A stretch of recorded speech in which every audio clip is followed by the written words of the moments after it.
రామనామం అనేది విష్ణువు యొక్క అవతారమైన రామదేవత పేరును ఆచారబద్ధంగా జపించే హిందూ ఆచారం.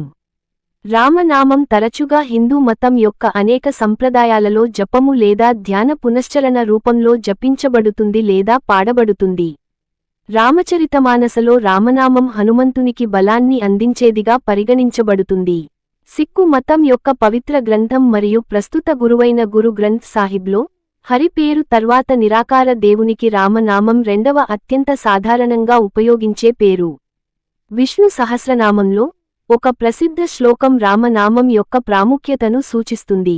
పద్మ పురాణంలో శివుడు తన భార్య పార్వతికి శ్లోకాన్ని పఠించాడు. శ్రీరామ రామ రామ రామేతి రమే రామే మనోరమే సహస్రనామ తత్తుల్యం రామ నామ వరాననే. ఓ సుందరమైన ముఖం గల స్త్రీ, నేను రామ రామ రామ అనే పవిత్ర నామాన్ని జపిస్తాను మరియు ఈ అందమైన ధ్వనిని నిరంతరం ఆస్వాదిస్తాను. రాముని ఈ పవిత్ర నామం విష్ణువు యొక్క 1000 నామాలతో సమానం. ఈ వీడియో మీకు నచ్చినట్లయితే లైక్ చేసి షేర్ చేసి కామెంట్ చేయగలరు. జై శ్రీరామ్.